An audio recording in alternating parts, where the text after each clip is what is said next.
Guess it's just easier for me to blame Marty than to blame myself for allowing Todd to make a victim out of me and the kids. It just went on way too long.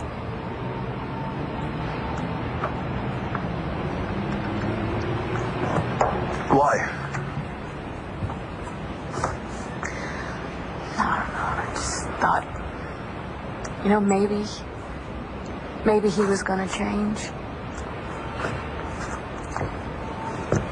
I guess I was just afraid of being alone.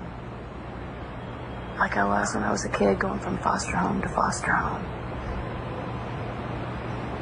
Then I finally met Todd and I thought, you know, finally home. Turns out he's just another one of those places. I just kept going back to that man over and over again, and every time he would do something horrible to me. But I guess that's what abused wives do, don't they? They believe their husbands when they say they're gonna change, and they just keep going back for more. Yeah. We had these women come into the station. Husbands have beaten them. They always tell the same story. Husbands have the way of twisting things around and making it sound like it's their fault. Yeah. Well, you know what? No more. No more, because I'm not gonna let Todd do that to me anymore. It's time to find out who I really am.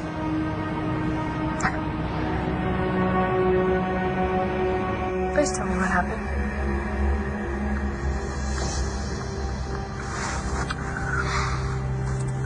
It was spring of our senior year, and you were at a frat party. It was like a spring fling type of thing, and you were drinking.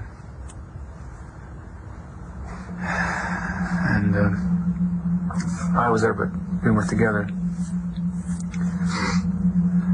Did I date or something? No, you you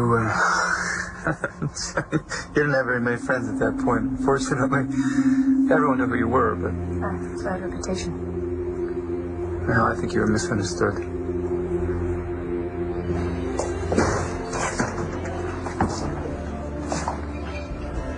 Well, if it isn't my old bed buddy. It's been a while. How's life treating you, Hattie? Brilliantly. I have my health and my family and my list. How about you, Charlie? One day at a time, I guess.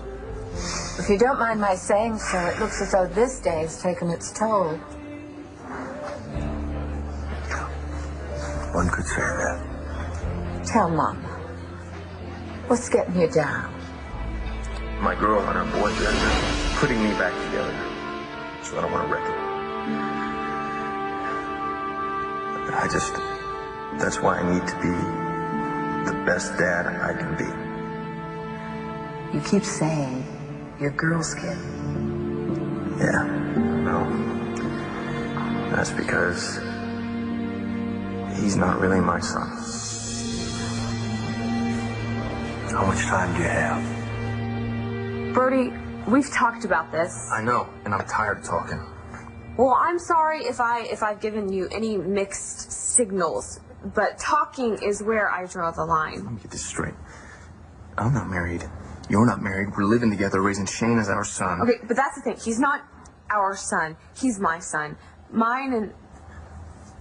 That kid means everything to me. I'd do anything for him. I'd lay down my life for him. And for you. I know you would. And that means so much to me. You have no idea. But Brody... But what? One little kiss is a crime? It's wrong. I'm sorry. I just don't feel that way about you. Gigi, I'm not an idiot. I looked into your eyes, you looked into mine, and something happened. We had a connection. We have a connection. Okay. Of course we do. We have a connection. Because you're my friend. But You love Rex. I know. I don't like it. I sure as hell don't get it, but I know. So fine. Fine. If you need me to say it, I'll say it. I won't try to kiss you anymore. Thank you. But you can't make me say I won't want to.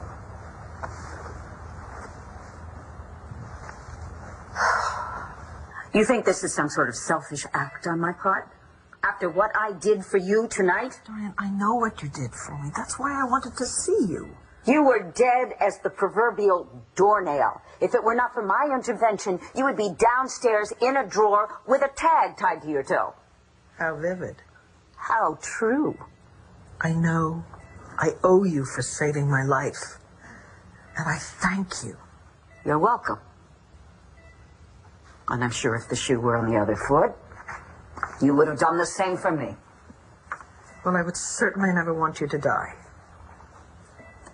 And I suppose if you have something you want to tell me, the least I can do is to hear you out. Are you sure? Because just a few moments ago, you naturally assumed that anything I would say to you would have to be self-serving. Well, Dorian, I can only go from past experience, you know? Your confessions have a way of evolving into diatribes. Do you remember the last time we tried this? You wound up telling me my life had lost its meaning? Yes. But the way that you reacted just proved that I was dead right. You went off to find yourself. And then you came back and you regaled us all with stories about how wonderful everything was. Waitressing at that quaint little diner. You found Charlie. I'm responsible for all of that. So you did me a favor. And now you're going to do me another one. No. I'm going to keep a promise to make things right with you. And that promise means that I've got to tell you the truth about me and Charlie.